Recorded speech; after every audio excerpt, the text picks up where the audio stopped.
بسم الله الرحمن الرحيم السلام عليكم ورحمة الله وبركاته كلنتي وعن أو وناكسن داوديالي دلهانتي بقوب كستا أو موقعيقو إذن كسو غاريو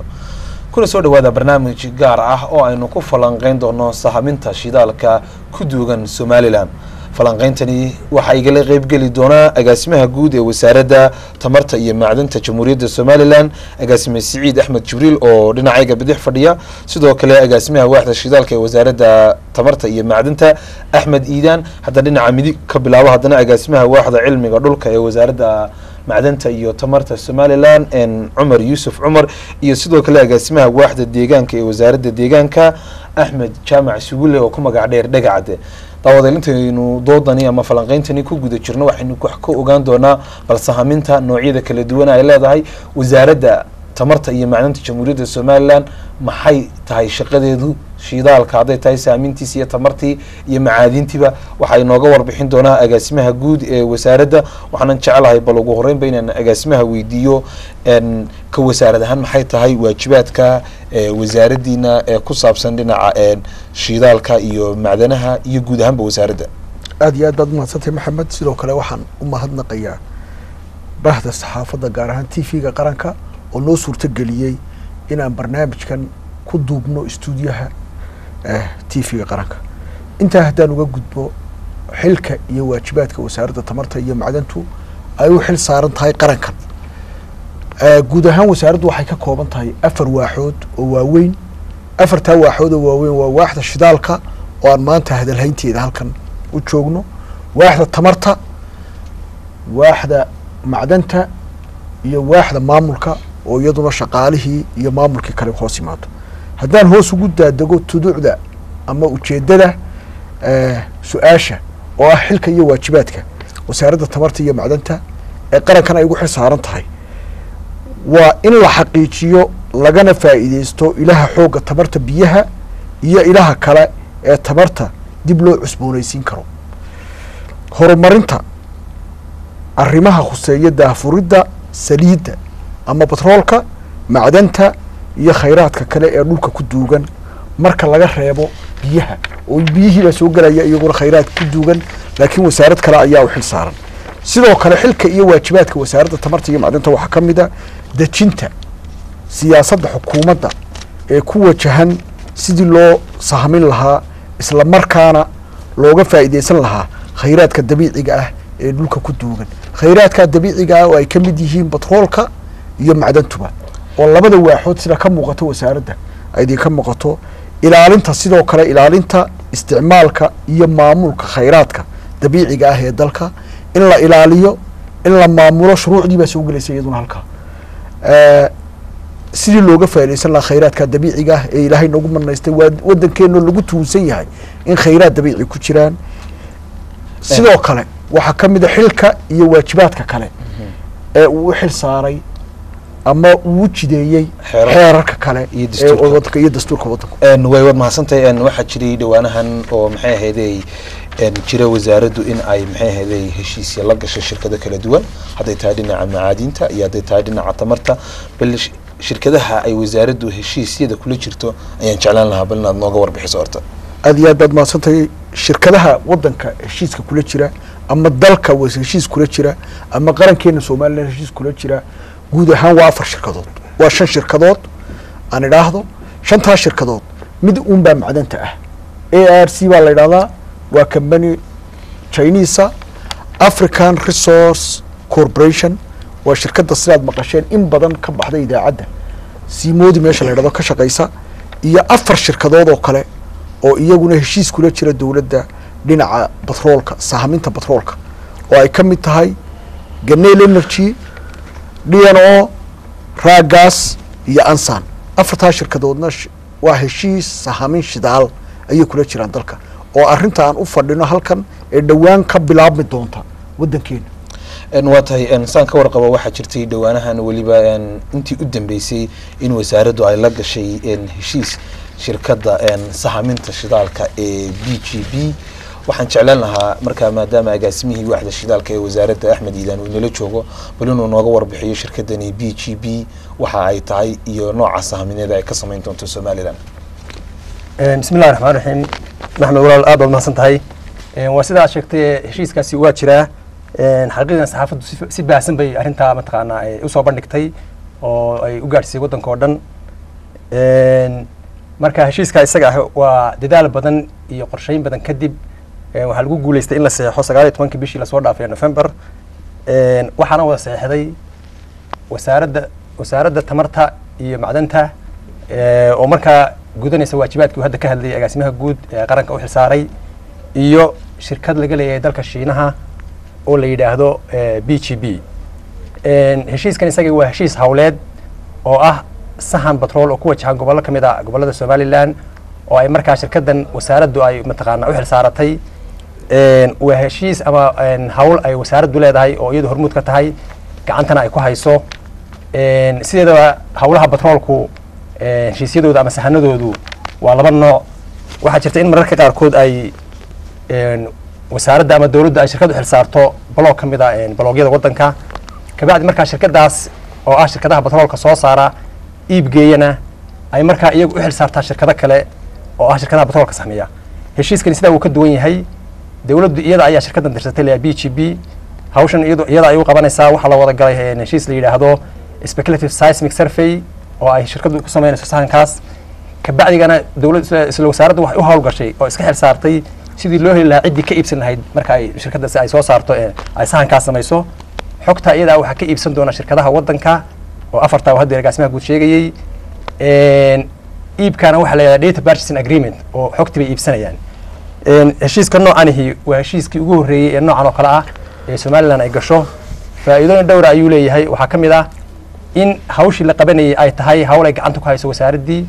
oo hadday noqon lahayd xaggii farsamada iyo xaggii deegaanka iyo xaggii bulshadaba iyadu ay gacanta ku hayso faa'iidada labaad ee leedahay waxaa weeye in xogtii ay tahay xog dawladeed shirkadda waa laga iibinaysa laakiin waa xog dawladdii u haraysa haddaan in yar ka taabto shirkadda la siiyey qandaraaska la siiyey BGB la yidhaahdo in yar waxaan ku noqonaya sidii qandaraaska ay ku heshay xaqiiqdii markii hawshan wasaaraddu ay diyaarinaysay shirkadaha la tartansiiyey tender caalamiya baa la sameeyey oo mataqaanaa ay ku tartameen 6 shirkadood oo caalamiya oo international ah waxa shirkaddan BGB ayaa ku guuleysatay marka waxa laga yaabaa dadweynaha is yiraahdaan dhaqaaleyn wallahi si uu iska yahay ama tii ugu leeyatay wasaaraddu soo qabsatay marka waxaan doonayaa inaan wax ka sheego shirkaddan iyo awoodeeda iyo baaxadeeda iyo cidda la shirkaddan talka laga leeyahay shirkaddan waxa laga leeyahay waddanka Shiinaha magaceeda waxa la yiraahdaa BGB waxay u taagan tahay Bureau of Geophysical Prospecting waxay qayb ka tahay shirkadda weyn ee la yiraahdo Sinuk la yiraahdo oo u taagan China National Oil Corporation waa shirkadda koobaad ee darajada koobaad ka jirta sahanka bariga sahanka batroolka marka la sameeyo badda iyo bariga waa laga sameeyaa kaalinta koobaad ayay ka jirtaa sahanka bariga badda lafteeda laba shirkadood ama 3 shirkadood kaliya ka horeeya shirkaddan waxay ka shaqeysaa 45 waddan oo 4 qaaradood ku kala yaala Afrika oo kale 19 waddan bay ka shaqeysaa oo ay ka mid yihiin wadamada aynu dariska nahay ee Kenya iyo Ethiopia waxay leedahay koob iyo 50 farac ama xafiis ay adduunka ku leedahay oo wadamada Shiinaha ka baxsana waxay leedahay 14 meelood ama xarumood oo lagu datadan lagu soo qaado mataqaana lagu turjumo ama lagu barasgareeyo waxay leedahay 65 kooxood ama cruise oo bariga sahmiya ay adduunka ku leedahay 6 markab oo waaweyn bay leedahay oo kuwa badda sahmiya oo mataqaana badda wax ka sahmiya Shiinaha gudihiisa 20 gobol bay ka shaqeysaa oo Shiinaha gudihiisa waxaan halkaa u jooga 56 crew ama 56 kooxood oo sahanka sameeya shirkaddan labada sano marba waxay samaysaa seminar la isugu yimaado oo la yiraahdo BGB technical seminar oo labada sano mar la isugu yimaado oo ay ku soo bandhigto awoodeeda aqooneed iyo technology waxaana si hore sanadkan inaan ka qayb galo shirka isaga anigoo matalaya wasaaradda iyo qaranka anigoo matalaya xaqiiqdu waxay ahayd meel la isugu yimid waxyaalaha ay ka soo bandhigeen ay aad cajaayib u ahayd waxay ahayd kulan aqoon kororsi iyo kulan isbarasho muddo afar cisho ayaan joogay inagoo waxba soo saarin haddana waxaan ku dheersanayay dadka soo saara malaayiin shaqaale soo saara maalintii marka waxay fursad aad wanaagsan oo mataqaana laga cabir qaadan karayo shirkadda noocaas way BGB aagii weyn aagaad u astayseen ama loogu talagalay in shirkadda BGB ay ka samayso sahaminta shirkadaasi hadda hawlaheeda ugu soo horeeya waxay ku wajahayeen waxaan rajaynaynaa inay 4 shirkadood ee waddanka ka jiraba ay u samayso wax la yiraahdo multi client seismic inay u samayso oo noqonaya seismic ama survey ama sahan macaamiil badan leh oo si 4 macaamiil la yeelanayaan hadda waxay ku wajahan tahay gobolka Saraar Togdheer iyo deegaanka Oodweyne ay hadda hawsheeda ugu soo horeysa ku wajahan tahay way aad baad mahadsantahay bal waxaan jeclaan lahaa agaasimaha waaxda cilmiga dhulka Cumar Yuusuf Cumar inuu bal nooga warbixiyo qaababka ay u dhacaan sahaminta shidaalka marka la sameynayo ee shirkadii sahamin sameynayso maraaxilka kala duwan ee sahamintu marto iyo bal sida iyo sahamintu sida ay u dhacday in jeclaan labana nooga warbixiso bulshadana u wahbayso waad mahadsantahay Maxamed ugu horeyn shirkadu markay bilaabayso baadhis waxay qaadataa muddo badan waxay ka soo bilowdaa ugu horeyn inay meesha darasto geology-gu siduu yahay ay study wax la yiraahdo desk study oo macnaha ah inay ku wax ku baadho iyadoo xafiiskeega joogta waxay ka bilowdaa wixii hore looga sameeyay meesha ay hore looga baadhay haddii ay ahaan lahayd ceelo hore looga qoday haddii ahaan lahayd sarfeeye hore loo sameeyay taasay muddo ay dadka aqoon-yahankeygu ay baadhaan ay isku dubaridaan meeshii ay iyagu interest ay u arkaanna ay ka calaamadsadaan stageka markuu dhaafo surveyga desk studyga hore u dhaafo kadib waxay u gudubtaa inay ay meeshii ay doonaysa ay tagto ay study ka samayso maap garayso meeshay doonayaan geologicalkeygu siduu yahay dhulka samayskiisu waa caynkee ay kadibna ay soo ay stage gaadho ah inay aerial survey qaado aerial survey waxa weeyaan inay imka diyaaradaha la isticmaala systemkan maxaa lagu baarayo oil and gaska marka diyaaradaasay aeromagnetic ku qaadaa intii ay doonaysay baaxadii ay doonaysay ay ku martaa kadib macluumaadka la qaaday lagu qaaday aerial surveyga ayaa dib haddana shirkadu dadkii ay u xilsaaratay aqoon-yahanadeeda qaybta dhulka ahaa ay dib u xalilaan meeshii ay tuhun ka galaan ayay kadibna waxay u gaadhaan stage ka dambeeya oo ah kan seismic surveyga la yidhaahdo seismigu markaa muxuu noqonayaa seismic surveygu waxa weeyaan hadda stageka ay marayso Somaliland oo noqonaya oo ah in dhulka ay soo maraan gawaari waaweyn oo trucks waaweyn dhulka ay dul maraan ay jabaq u diraan dhulka energy ay geliyaan energy-ga ay sameecada ku xidhaan muxuu ahaaya cabira wixii ka soo noqda dhulka hoostiisa marka sameecadahaasi ay cabiraan ayaa daatadaasa la qaadaa daatadaa marka la qaado ayaa waxa lagu sameeyaa process marka isaga qudhiisa wuxuu leeyahay afar stage buu leeyahay afar marxaladood la mara buu leeyahay marxaladda koowaad waxa weeyaan in crewga uu soo teamkaasi uu soo baxo kooxdaasi ay soo marto ay aasto sameecadahaas sameecadaha ay aasto kadibna gawaaridii waaweyneed oo dhulka ka gariirinaysa ay soo marto ay dhulka ka gariiriso jabaqdaan ay kusii dayso ama tamarta energy-ga soundka taas ay kadibna ay record gareeyaan maxaa la yidhahdaa sameecadahaas ay duubaan la qaado oo la process gareeyo marka processka lagu sameeyo waxaa la kala saarayaa jabaqdaa la doonayay tiin la doonayn halkii ay u socdeen companiga waxaa intentionkoogu inay wax ka eegaan qaybta khusaysa kadibna halkaasa waxaa lagu bilaabayaa stagekii saddexaad oo ah in interpretation lagu sameeyo oo la turjumo ama dib loo tarjumo dib loo sharxo la eego wixii ka soo noqday ma yihiin macluumaad ku filan oo lagu qanci karo oo la yidhaahdo halkaa waxaa ku jira muxuu ahaye oil and gas stageka markay ka gudbaan oo ka afraad ah waxay u gudbaan qaybtii drillingka marka qaybtii qoditaanka marka loo gudbo waa marka macluumaad ku filan la qaato shirkadana seismiga soo baxay awgeed ay ku qanacdo inay halkan rajo badan qabto inay qodo kadibna ay ogaato ama ma leedahay oil mise ma laha wixii humaagii lagu helay seismigu inuu rumoobo iyo inaanu rumoomin si kale haddaynu dadka ina daawanaya ugu dhigno seismigu wuxuu la mid yahay ultrasoundka ama x-ray lagu eego jirta lagu baadho ama qofku markuu jaban yahay lagu eego inuu jaban yahay inaanu jabnayn so waxa weeyaan system lamidaba isticmaalayaan tamar bay u dirayaan tamartaas oo noqodkaygana waa la tarjumayaa halkaasaa go-aanka lagu qaada nooca shidaali la tuunsiyey Somaliland inuu ku jiro waa noocee ma gaasba ma badroolba waa noocee Somaliland marka geologically loo eego ama qaab dhismeedka dhulka waxaynu in badan kala mid nahay maxaa la yidhaha Yemen marka oil wuu jiraa muxuu ahaye gaasna waxa weeyaan iyada qudheeda tun wuu jiraa laakiin waxaa la kala hubsan doonaa maalinta qodaa la sameeyo hore waa loo helay oo Somaliland mar hore baaris looga sameeyay oil waa laga helay laakiin in amaanti ku jira mar walba gaas noqdo iyo inuu noqdo maxaa la yiraahdaa saliid noqdo waxaynu kala hubsan doonaa markii ay noo dhamaato baaristu iyo qoditaanku waa tahay aad baad mahadsantahay markan waxaan jeclaan lahaa inaan isagana kelmadda siiyo aan weliba wax ka weydiiyo Axmed Jaamac Sugule Dhagacado agaasimaha waaxda deegaanka ee wasaaradda deegaanka. Runtii sidaan ka wada warqabno marka laga hadlayo shidaal la qoday, marka warshad laga hadlayo waxyaalahaas oo dhan waxay qayb ka noqdaan deegaanka, hadday tahay ama maxay pollution iyo wasakhow soo gaadha deegaankii, ama hadday tahay saameynta kale ay ku keeni karto deegaanka. waxaan jeclaana bal haddaba baaritaanada caynkaas ee lagu samayn doono iyo deegaanka laga sameynay markaad eegto saameyn intee leeg bay ku yeelan doontaa bulshada deegaankaasi ku degan ee ku dhaqan iyo maxay ahaydeen deegaankaasiba. بسم الله الرحمن الرحيم محمد aad baad u mahadsan tahay sida aad tilmaantay afkaaga caan lagu qabayo adiga ayaa bilaabay waxa weeye mashaariicda horumarintu ama kuwa wadooyinka ahaado ama kuwa shidaalka sahankooda ama qodidooda ahaado ama mashaariicda waxa weeye ha ahaadeen muxuu ahaa biyaha ha ahaadeen ama kuwa wadooyinka ahaadeen ama kuwa dhismayaasha weyn ha noqdeen dhammaantood waxay saameyn ku yeeshay deegaanka. adduunyada markaa waxa weeye markii la arkay dhibaatooyinka ay ku yeelanayaan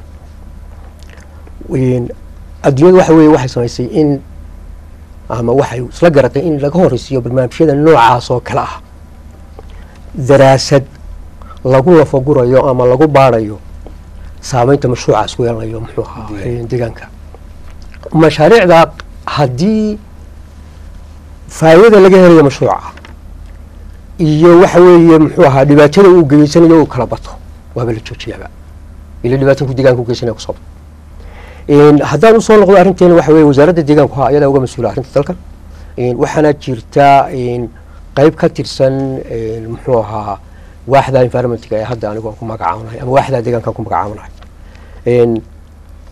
waxa weeye dalka loogu igmaday inay daraasadaha noocaas oo kala horkacdo si loo yareeyo khayraadkiina looga faa'iidaysto ila khayraadka waa loo baahan yahay. hawshan iminka wasaaraddan macdanta iyo biyuhu ay wado waxa weeye waxaa ka horeysay daraasad oo la qaaday daraasadiina way wada wadaageen wasaaradda waxyaadu ajnabiga qaaday oo waxa weeye qalab muhiim ah ama qalab casri isticmaalaysa kadibna wixii ka soo baxay wasaaradda deegaanka iyo wasaaradda tamarta iyo macdantu way wada isla qaateen way wada gorfeeyeen waxa weeye waa loo sharaxay. runtii markaad eegtid mashruucu iminka waa bilow waa sahan xilligan mashruucanna waxa weeye wax saameyna oo la odhan karo wuxuu ku yeelan karaa deegaankii marka laga reebo waxyaabaha caadiyanka ah ee ku lifaaqan mashruuca fitaanbalo kale dee waxa weeye waxyaabuhu wuxuu ka iman karayaa qiiqan baabuurta ka imanaya meesha kaamka uu dego macnaha waxa weeye qalabka la geeyo waxa qashinkeena ka soo baxa marka laga tago waa sida uu ku sheegay sida Cumar ka hadlay waxa weeye waduu maraya wixii waxyaabaha for example oo kale dhirta yare la jaraya waxa weeye Cumar baa ka hadli doona si faahfaahsan ka hadli doona waxa weeye arrintan laakiin waxa weeye ilaa hadda mashruucan waa sahan waa bilow markaan eegnay daraasadii ka soo baxday ee laga horreysiyay mashruuc waxa dhibaataa mashruucu ku maray ilaa hadda deegaanka wax la sheegi karo kuma laha. way waad mahadsantahay waa kusoo noqon doonaa Axmed Sugule markan waxaan kusoo noqon doonaa agaasimaha guud ee agaasime Siciid waxa uu inoo sheegay Axmed Iidaan oo ah agaasimaha waaxda shidaalku in laga sameyn doono ee gobolada bari saamintan sano ka wada warqabnana ee dadka ku dhaqan ee reer Soomaaliland ee degan gobolada bariga waxa saameysay abaar oo haatan ka jirta walow Ilaahay raxmaadka imika noo sheegay oo bilow ay yihiin. haddaba maxay tahay ka wasaarad ahaan waxa ugu tala gasheen iyo wacyigelin intee laga ayaa siiseen bulshada ku dhaqan ee deegaanadaasi. bismillah alxamdulilah wasalaatu wasalaamu calaa rasuulillahi sallallahu alayhi wasallam. marka hore ilaahay baan ka baryaynaa inuu inaga soo jabiyo abaarta. dadkeenuna kolley dhibaato fara badan ayaa gaadhay ilaahay unbaa inuu gulman karaa. haddaan usoo noqdo tuduca ama ujeedada su-aasha way weydiiyey maxamed, wasaaraddu markii ay ka war heshay ay ogaatay inay jirto abaar ba-ani deegaanada uu sahanku inay ka samaysay ay doonayso iyo guud ahaan waddanka Somalilandba wasaaraddu tallaabooyin bay qaaday. xilkii ay u xil saarayd waxay ku darsatay in ay qayladhaan samayso sida qayladhaanta kale waddanka looga sameeyey. markiiba waxay la xidhiidhay wasaaraddu 4 shirkadood ee heshiiska kula jirtay ee sahaminta sameynayay ama dawladda heshiis kula jiray 4 shirkadood bila socday isla 10 maalmood gudahoodba jawaabtii ugu horreysay ayaan helay. waxaan ka qaybinay bolog 13 bologa la yidhaahdo iyo 10 raashin 13 iyo 10 ayaa waxaan ka qaybinay raashin 1720 qoys raashin ku filan muddo 2 wiig iyo 270 booyadood oo biyo ah. wasaaradda tagtay way ku jirtaa muxuu ahaa idinka daatadiina ama documentkiina informo wasaaradda warfaafinta way ka warhaysaa dadweynuhuna ay ka warhayaan 270 booyadood oo biyo ah iyo 1,720 shirkadda Ganayl baa ka soo jawaabtay markii Ganayl ka soo jawaabtay wasaaraddu iyadoo iska xil saartay lana kaashanaysa guddiga abaaraha iyo maamulada deegaanka gaar ahaan gobolka Saraar ayaan ka soo qaybinay deegaanada ilaa 35 tuulo oo dadkaas ku nool yihiin ka soo qaybinay. sidoo kale waxa jawaab iyaduna aan ka helno dhawaan ka qaybinayna bologa la yiraahdo 18 oo isagana labada gobol ee Sool iyo Sanaag meelaha iska galaan waa degmada Xudun degmada muxuu ahaa Ceelafweyn degmada la yiraahdo Dararweyne iyo Orboogis afarta degmo meelaha isugu yimaadaan ayaa iyaduna inta 1,720 qoys oo 3 bilood oo isxiga ah ayay ka bixin doontaa iyaduna shirkadda DNO. sidoo kale shirkadda la yiraahdo Raagas iyana jawaabaan ka helnay iyaduna dhawaan inay intaas in leego kale ama ka badan ay bixiso oo iyaguna blog 99 iyo muxuu ahaa dhinaca Berbera iyo iyaduna 12 kule. sidoo kale Raagas sidaas ay u soo jawaabtay iyaduna hal shirkad ayaa tii afraada ayaa iyaduna muxuu ahaa dhiman. waxaan filaynaa inay shirkadaho dhani ka soo wada jawaabi doonaan isla markaana dadka aan ka yarayn doono dhibaatooyinka. marka xilkii wasaaraddu qayb kale oo gurmudka abaaraha ah ayay ku darsatay oo ay muxuu ahaa gudatay qaybteedii hore isla bishan December insha Allah waxaan rajeynaynaa inaan qaybaha kale iyadana way wad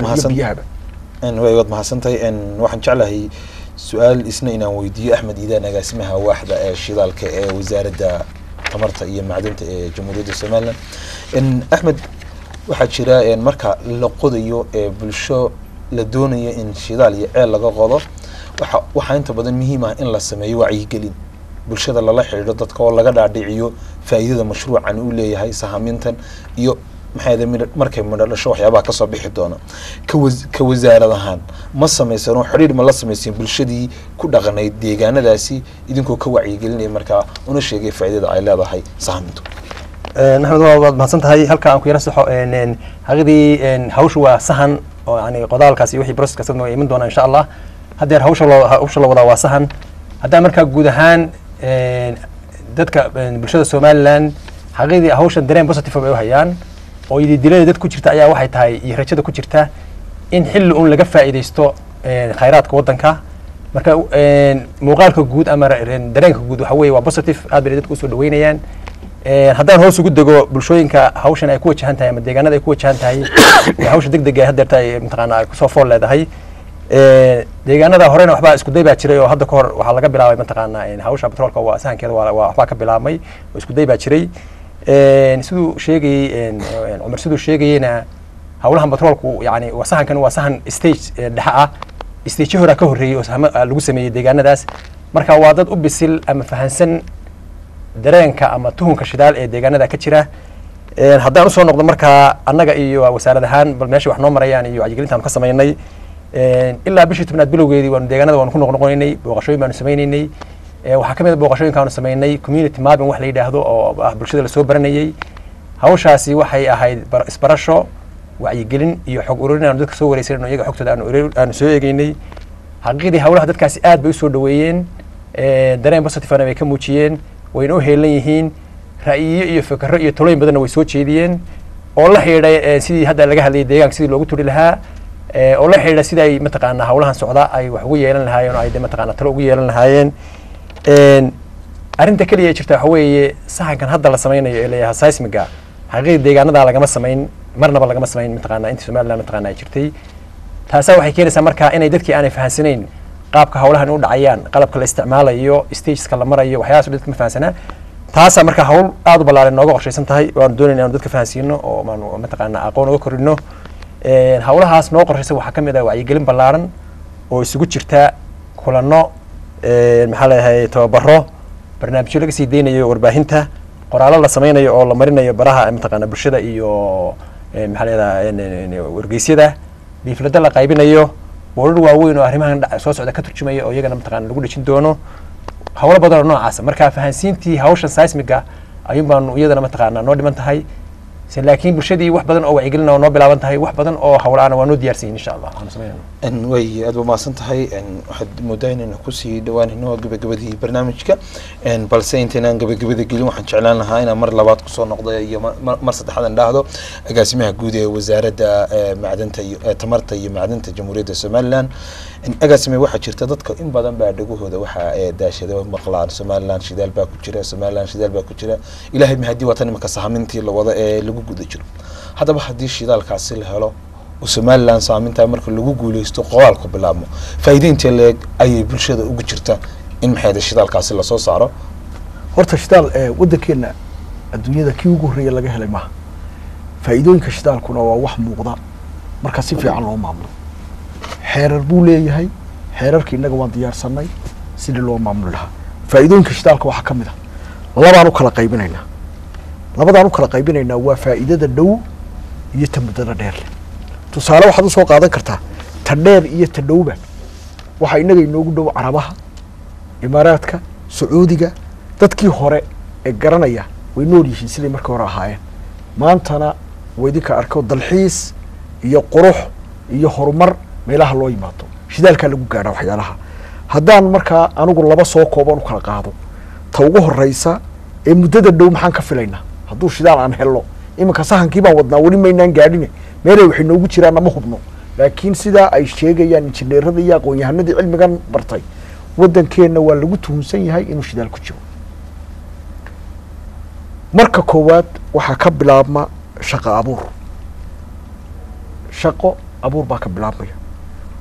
waxaa soo kordhaya xirfad iyo aqoon shaqo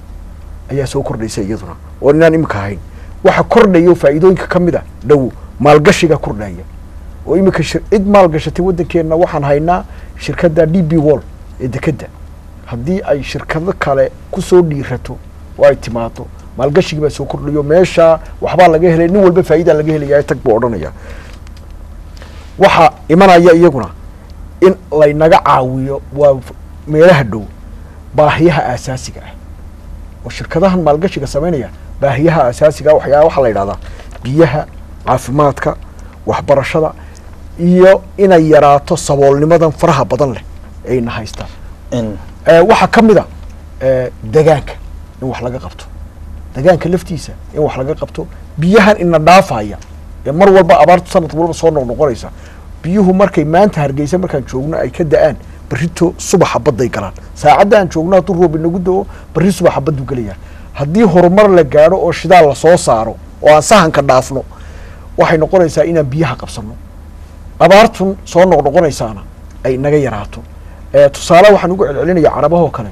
dubay iyo imaaraadka iyo abudabay iyo meelo inaga yaroo saxaara ahaa ma maqallo sanadna abaar baa ka jirta wayna inaga roob yar yihiin meelaha qaarkood inagu roobka 450 mililitr oo roobaan sanadkii helaa 450 mililitr roobka ah wayna wada dhaafaan sanadkii dabadeedna maxay nagu soo kordhiyeen nabaad guur bay nagu soo kordhiyeen dhulkii oo jeexjeexmay bay nagu soo kordhiyeen biyihii oo ina dhaafay haddaan batroolka markaa helno waxaasoo dhan muddada dhow baa wax laga qaban karaa muddada fog haddaan ku daro adoo soona gaabinaya ha muddada fog degaankaan ugu soo horreysinaya mar walba maadaama waxaan ka hadlaynaa degaankii ay tahay waxaan horumar ku samaynaynaa muddada fog degaankeena dhammaanteed insha allahu waxaan gaari doonaa wakti uu noqdo waddankeena oo daranaba green qabsashada biyahaan ku xijinaya anugu oo biyo haddii la qabsado dhulkoo dhani cagaar buu isu wada bedeli doonaa horumarinta kaabayaasha dhaqaalaha oo ay ka mid yihiin wadooyinka koronto inagu filan oon helno iminka korontada iftiin baanu isticmaalnaa koronto inagu filan ma hayno isgaarsiintoo kaabayaasha dhaqaalaha ka mid a abuurista ilo badan oo biyood ayaa ka mid a iyaduna soo saarista khayraadka kale ee muxuu ahaa waddanka ku duugan khayraad badan oo kale aan leenaho macdanta waxaa ka mid a kalluunka beerihii baan leenahay iyo xoolaha waxaasoo dhanba horumar baa iyagana lagu samayn karaya waddanka waxaa iman doonta muddada fog in waddanku warshadeed isu bedelo oo warshadii sibirka oo kale dhaqaala la-aan bay nooga iyo saboolnimo ay nooga yaalaan in aan samayno ugu dambeynta ciribtirkii muxuu ahaa faqriga oo waxaan intaa ku darayaa oo aan muxuu ahaa raacsanaya anigu arrintan waxaa jira dacaayado badan oo inta kelmadda ugu dambaysa diraso ayaan ka dhigan doontaa waad mahadsan tahay markan waxaan siin doonaa agaasimaha cilmiga dhulka ee wasaaradda Cumar Yuusuf maxay tahay fariintaada u dambaysa maadaama gabagabadii aan joogno aad jeclaan lahayd inaad la wadaagto daawadayaasha maxamed waad mahadsan tahay waa ta koobaad horta waxaan doonaynaa ku yara noqdo dhinacii uu ka hadlay Siciid ee ahayd maxaa deegaanka wasaaraddu markii ugu horeysay waxay samaysay sidii isagu si hore loo sheegay wax la yiraahdo environmental impact assessment oo ah in la baaro mashruuca la soo wada intee lagu saameyn deegaanka ku leeyahay waxyaalaha mitigationka ee nooga soo baxay waxa ka in horta aanay ahayn waxaan deegaanun inta la soo qaado cagacagaf la iska marinaye meeshii line-kaasi uu ku dhaco haddii uu jiro geed maxaa la jiridiisu ay leeg tahay 20 centimeter waa laga wareegayaa ee lama goynayo waxa kaloo iyadna meesha ku jirta in aynu inagu u baahnaan doono haddii ilaahay dhaa marka mashruucan uu dhammaado inaynu dib cashiro uga qaadano waayo waxaanu anagu shirkadaha hadda hawsha fulinaya aanu u sheegnay in aan shay qashina dhulka lagu tuuri karin shay walba uu ahaado in meeshii loogu talagalay lagu habeeyo environmentkana in si ka wanaagsan lagaga taga mooyaane si ka xun sidaa loogu tegay aan lagaga tegi marka waa talabaade waxa weeyaan mashruucan insha allah dhawaan uu bilaabmi doono oo waqtigiisu waa dhawaan June waxaynu sugaynaa January haddii ilaahay idmo inuu inoo bilaabmo ugu dambeyn February shirkadda way timi kaamkii sahamintiisa bay ku jirtaa kaamkaas markuu dhammaado dhisidiisa ilaa 2 bilood meelaha qaadan doonta kadibna mashruuca bilaabmi waxaan u arkaa gabagabadii kusoo dhamaysanaya maxamedow marka shirkad caalami ah ay shidaal baarayso waxay eegtaa environmentka waxay eegtaa dhaqaalaha kasoo galaya iminka hadda waxaynu maraynaa heer dhaqaalihii adduunka uu hoos u dhacsan yahay khaasatan waxaan u jeedaa dhaqaalaha qiimihiisa liido marka alxamdulillah chance baynu u helnay inaynu helno shirkad caalamiya oo waddankeena seismic ku sameynayna marka bulshadeenu waa inay ogaataa qiimahay ku fadhido maaha xilligii qiimaha uu ahaa $140 baaranku ahaa iminka waxa weeyaan waa 40 iyo wax ku dhow marka waa inay Chinese-kan ummadda u aragtaa inay tahay golden opportunity ama fursad dahabi ah oo soo martay in badanna dee waxaan ku riyoojinay dhulkeena waxa ku jira shidaal iyo macdan badan aynu ka dhabkeena baan leeyahay marka waxa loo xantaagnaa xilligii laga dhabkeeni lahaa waayay agaasime dhagacad bismillaahir rahmaanir rahiim anigu waxa weeye waxaan hadalkayga jecelahay in aan ku soo gabagabeeyo in bulshada deegaanada hawshan ay ka qabanayso wasaaradda macdanta iyo biyuhu macdanta tamarta iyo macdantu inay si wanaagsan ula shaqeeyaan wasaaradda mashruucaasina aanu ku lahayn wax dhibaato aanu ku keenin deegaanka ay ku nool yihiin maadaama aan dowladda uga mas-uulka nahayna arrintaa aanu si wanaagsan macnaha waxa wala baaraandegnay xogtii ka soo baxday daraasadii ka horeysay bilowga mashruuca arrinta labaad aan jecelahay inaan ku darso waxa weeye waxaan jecelahay ama hay-aadka kala duwan ee dowladda iyo kuwa waxa weeye dadku iska leeyihiin ama kambaniyada ee hawlaha horwada macnaha gacanta ku haya fulinta hawlaha horumarineed ee saameyn ku yeelan kara deegaankaas saameyn xun ku yeelan kara ama raadin xun ku yeelan kara deegaanka inay si wadada ay wasaaradda tamarta iyo macdanta martay ay maraan oo la hagaajiyo iskaashiga u dhaxeeya wasaaradihii hawlaha ay wada qusaysay aad iyo aad baad mahadsan tahay markan waxaan isna siin doonaa agaasimaha waaxda shidaalka Axmed Iidaan ayaan isna siin doonaa kelmadiisa u dambaysa ee uu jeclaan lahaa inuu daawadayaasha la wadaago bismillaahir rahmaanir rahiim xaqiiqada hadalku wuxuu marayaa dariiqaas wada maraya dardaaranka ee bulshada mataqaana hawshan lagu dhiirigelinayo laguna baraarujinayo xaggii deegaanka haddaan in yar ugu noqdo dabcan cidna ku hadlayn mayno oo deegaankeena innaga u heelano ilaashanayna haddaan laakiin shirkadda in yar ka taabto arrimaha xagga ay ka joogto xagga deegaanka iyo ilaalintiisa waxay shirkaddani 4 shahaado sharaf ka heshay 4 waddan oo ay ka shaqayso oo ay ka mid yihiin Pakistan Saudi Arabia Oman iyo Kenya waxayna ku heshay dadaal ay ugu jirtay mataqaana ilaalinta iyo dhowrista deegaanka iyo caafimaadka iyo badbaadada marka taasina waxa weeye waa mid aynu ku arki doono insha Allah aynu ka tusaale qaadan doono xaggan kale ee fursaddan aynu helay xaqiiqdii hadalka Cumar baan taageersanay waa fursad dahabi ah maanta iyadoo xaaladda shidaalku meesha maraysa la ogyahay ayaa fursaddan inoo soo gashay waxay ka turjumaysaa taasi in tuhun weyn iyo mataqaanaa dareen weyn loo leeyahay in deegaankeena mataqaanaa dhulkeena ku jira batrool sidoo hadda agaasimaha guud ka warramayay faa'iido dhaqaale mid aqooneed iyo mid siyaasadeed dadku lafteeda inay mogaadaan maaha hawshan waxay ka turjumaysaa hanka iyo hadafka iyo higsiga mataqaanaa siyaasadeed iyo horumar ee waddankan haddii laga mari dhaliyana waxay noqonaysaa markaa in la gaadhay milestone ama masaafo la gaadhay mataqaanaa horumar iyo siyaasadeed marka waxaan rajaynayaa in ummaddu ay si buuxda hawsha uga qayb qaataan waxaana kala dardaarmayaa dadka oo qodobka yani qof walba intuu ka geysan karo inuu ka geysto waayo hadalka oo loo wanaajiyo keliya ayaa wax weyna oo aan warka laga xumaynin inaan la mu'aamaradayn bulshada leedahay way aad baad mahadsantahay gabagabadii iyo agaasimaha guud agaasime Siciid maxay tahay fariinta aad la wadaagayso daawadayaasha ka daawanaya telefishinka qaranka Jamhuuriyadda Soomaaliland imika maxamed waad mahadsantahay sidoo kale sida ragga iga horeeyay aqoontii shidaalka iyo tii deegaanka oo ay sheegeen waxaan odhan lahaa bulshadayda wanaagsan ee reer Soomaaliland fursadda dahabiga aan helay maanta petroolkii ama shidaalkii wuxuu maraya wax ka yar $40 adduunyada meel rii ku taagan yahay maanta ma jiro oo ceel cusub oo la qodayo oo shidaala ma jiro mana jiro sahan shidaal oo la sameynaya maanta waayo dee nin dukaankiisii hore xidhmayo dukaan dambe ma furo dukaankii hore hadduu kaa xidhmayo dukaan dambe ma furayo shidaalkuna waa baacimishtar mar haddii fursadda dahabiga aan helay mar haddii wasaaraddii iyo dawladdii iyo isku duubani ay uga hawl galeen inay shirkaddii ugu weyneyd ay keeneen sahankana aan ku samaynayno waddanka waxaan ka codsanayaa dhammaan deegaanada laga sahaminayo shidaalka iyo dadweynaha reer Somaliland guud ahaan in la soo dhaweeyo lana la shaqeeyo talabaad maalmaha waxaa saxaafadda ku badnayd dadkiioo abaaraysan oo gaajo u dhimanaya ayaa haddana sahan shidaal la samaynaya goormaasha dadka in laga saaro abaarta iyo dhibaatada aan doonaynaa inagu dabadeedna inagoo dadkeeniina badbaadinayna inaan shidaalkiina sahansano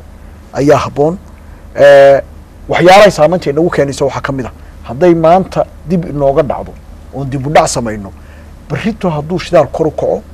waxay noqonaysaa inay shirkaddu meelo kale shaqo ka hesho dabadeedna waxeenni maalinba uu dib isu soo riixo shaqa abuuristii aan doonaynay inaan weyno horumarkii kale inaan weyno dabadeedna layna yidhahdo sanado dambe dib u suga waxaan markaa dadweynaha ku dardaarayaa ka codsanayaa inay soo dhaweeyaan in lala shaqeeyo shirkadda isla markaana dadkeenna dhibaatada abaaruhu haystaanna gacanta kale lagu caawiyo gacanta midigna lagu caawiyo tan bidixdana lagula shaqeeyo muxuu ahaa sahanka shidaalka intaasaan kulley odhan doonaa siyaasiyanna muddo 25 sanadooda ictiraaf baan raadinayna Somaliland haddii maanta shidaal la inaga helo waddankeena oo la yidhahdo ceel baa la helay dana badan baa adduunka inaga yeelanaya danaha badan waxay soo dedejinayaan in ictiraafka iyo aan ku gurgurtano iyo aqoonsigii labada way aad iyo aad baad u mahadsantahay daawadayaalintaasi waxaan kusoo gabagabayn doonaa falanqayntii ku saabsanayd sahaminta shidaalka ee Somaliland laga bilaabayo dhawaanta haddii Allah awood u ogolaado sanadka cusub 2017 oo haatan imika ay gabagaba uu yahay sanadkii 2016 doodani lagu falanqeynayo ee faa'iidooyinkaasi faraha badan ee aad maqlayseen